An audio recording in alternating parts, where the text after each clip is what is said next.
Hey guys, it's your girl Cassandra, and today we are talking about college application interviews. So, for those of you who don't know me, I'm Cassandra. I got into all 8 Ivy League universities as well as every school that I applied to, which is crazy. But welcome to my channel. I give out tips and tricks on how to live your best student life and get into the school of your dreams. So, for today, college application interviews. You've done the hard work. You've already submitted your essays. You sent them off into the ether. You worked so hard, all of your extracurriculars. It's all leading up to this one moment. Not really.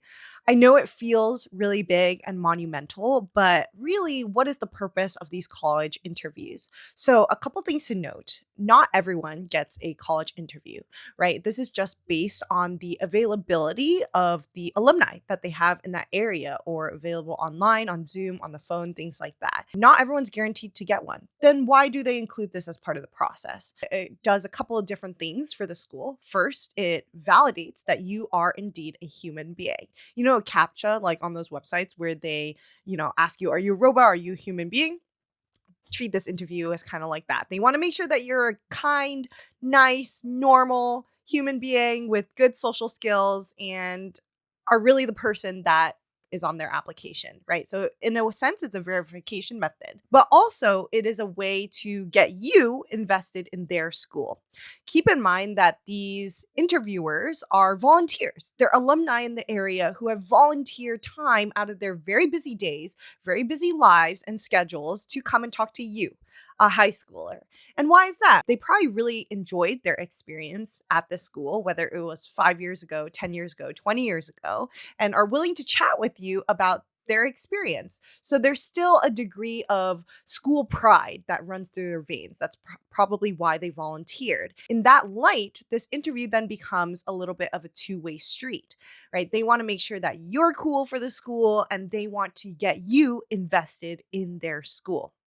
So that said, here are some of my tips for acing this interview. First of all, know that how long the interview goes has no bearing on whether or not you get in. So after my Yale alumni interview, I was feeling shaky because that it was so short compared to the rest of my interviews. I felt that the woman was really very straight to the point, very curt with me. I feel like we didn't have a vibe going on, so I felt very shaky about it afterwards, and that's why I kind of opened my Yale portal last out of all the schools I applied to because I thought, I really don't have a chance here. As you know, I got in and I actually got to see some of her comments, which you can check out this video where I read, my admissions officer's comments on my application. So you can kind of see what she talks about there in that video. On paper, it looks like the interview portion takes up a lot of space in your application in the admissions room, but I think that's just a product of the fact that the interviewer themselves can't be there in the room advocating for you. So that's why they're asked to like write these paragraphs about their conversations with you. So that's the biggest thing, right? Like whether or not you feel like you vibe with the interviewer or not, like don't take too much stock in it. It simply just is a verification conversation. My second piece of advice for you is to really find a way to drive the conversation. So most likely their opening question for you is going to be, hey, tell us about yourself, because they don't know anything about you. They're ceding the floor to you and you get to decide where this conversation goes. So every student has, maybe 4 to 5 important areas to you. And you probably went through a similar trail of thought when you were applying to college, right? You thought about the 4 to 5 most important parts of you, and then you like tried to fit it into your supplements somehow, some way. Without one of the 4 to 5 different things, it's an incomplete picture of who you are. So I suggest having an opening anecdote or a way of telling your story that hits upon at least 4 to 5 of these most important areas to you when they open up this conversation. Tell us about yourself. So for me, I would make sure to hit on poetry, playwriting, journalism, leadership. Those are probably the most important things I do. I don't go into a ton of detail when I talk about these things because I want to leave room for this interviewer to ask me questions like, oh, you mentioned that you're a kid reporter. That's crazy. Tell me more about that. Or, oh, you mentioned that you're into theater. Like, I love theater too. Let's talk about that. So you're offering a lot of different possible, almost like hooks in the wall for them to grab onto as you guys talk. You're seeding things. You are laying laying out like maybe 5 different train tracks and they get to choose, but you laid all the tracks, right? These are all topics of conversation that you are passionate about and you can speak confidently about. In the same vein, you don't want to overplay your hand, right? In that very first question. They only ask one question, tell us more about yourself, right? So you don't want to spill out your entire life story because otherwise, if you put too much detail out there, they won't have any more questions for you. And remember, conversations are two-way streets, right? This is not a presentation. You are not trying to yap for like an hour. It is a two-way street. You want to invite them to ask questions. And when it is appropriate, you want to ask them questions back too. I would prepare myself for, the standard interview questions. I got asked, what are your strengths and weaknesses? Why did you apply to this school? What attracts you? Those kind of questions, very standard. I mean, it really depends on your interviewer, right? Some interviewers will go by the book and like kind of ask these very typical interview questions, and others are just like go wherever the conversation goes. So you kind of have to like feel out the vibe and like match their energy. Finally, if you can do research on this person, like their name, their when they graduated, you can find their LinkedIn. That stuff can be helpful as kind of like ammunition for your conversation, right? If you saw on their LinkedIn that they were part of this like a cappella group, you can ask them about their experience in that. I think my biggest thing is to also have questions ready to go about the school, about their experience at the school, but also post school, right? Because for some of these interviewers, they might have graduated this school like decades ago, right? So they might not remember the most about actually what happened at their time at that school. So it might be more helpful actually to ask them like, oh, how did this school like shape your career path moving forward? Or if you find out their major, you can ask them like, oh, did you know you wanted to major this in high school? So your questions don't have to necessarily be so focused on like the college period of their lives, right? People love to talk about themselves. You can ask them about what they're doing currently. You can ask them about their 20s, their 30s, right? Right after they graduated, what did they do? Did they study abroad during school, after school? Did they go on to higher education? Like just approach it with curiosity, this conversation. And I think things will just flow. A lot of you guys are very intelligent human beings with very good social skills. So don't be nervous. Just be yourself. You don't have to go out of your way to charm this person or kiss up to this person. It is simply a conversation, and hopefully it's a really good one. I actually remember in my Harvard interview, it went on for 2 hours. Okay, so I think that's like very out of the norm, but it was 2 hours at a coffee shop. And it went on for so long because we were just like having a good time. We were like yapping. We could not have been more different. He was this like kind of older doctor, and I was like a young person like invested in the arts. And yet we still talked for such a long time because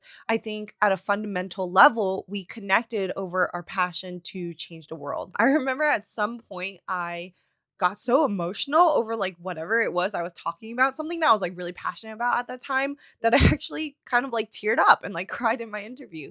Now that's like I would recommend probably like not doing that. But in my case, I think it worked because it was a genuine conversation. It was two human beings connecting at a really deep level, even though we had just met each other. And so that kind of vibe is actually that's what makes college, right? You're going to meet students and professors and faculty members from all over the world, from a diversity of backgrounds. You guys are going to be interested in different things. So the question is, can you find a common ground between people who are really, really different than you? And if you can do that, you're going to thrive at college. So even though my interviewer for Yale called this question a little bit cliche, I still would recommend asking it because I feel like it's a really insightful question on a personal level. Like I didn't ask this to impress them or anything. Although you should have, more school specific questions ready to go. But the question that I asked my interviewer was, what did you wish you knew before you went to college or before you went to Yale specifically? And I thought her answer would have something to do with like, I don't know, the weather or like a special Yale tradition or like something about how the school works. But her answer to me was personally like so insightful that it actually guided the rest of my 4 years at Yale.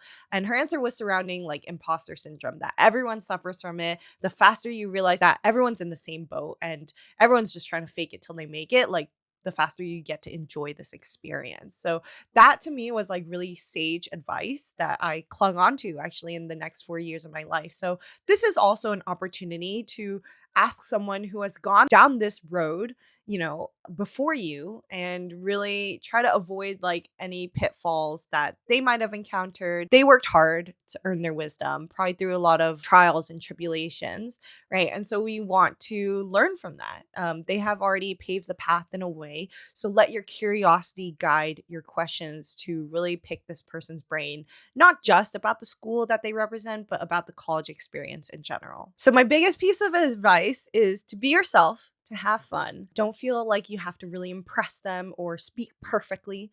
It's okay to ask for a moment to think. If you don't know the answer to a certain question, you can be like, oh, can I get a moment to think about that? And then kind of, let the silence sit as you gather your thoughts. I feel like a lot of people are really afraid of like silences in interviews or like conversations in general. There's no need to like fill up every moment with yapping, right? I would rather you take a moment of silence and say something that's a little more coherent or meaningful than just, yap your way through because you're afraid of the silence. So it's okay to admit that you don't know the answer to something. It's okay to take a moment to think if you're stumped. But also, you can always redirect the conversation to something that you are confident in talking about. That's what conversation is, right? They're not necessarily looking for a right answer. There is no right answer. Otherwise, this would be a test, right? It's not a test. It's just a conversation between two really, hopefully, interesting people. I think all of you guys are interesting. So I bet your interviewers are also interesting as well. Let me know if you guys have any questions about the application process that you want me to address in the comments below. And if you have any questions about this particular portion of it all, the interview section, I personally think that they're a lot of fun. So I hope you go out and enjoy these conversations. All right, I'll see you guys next time. Cheers.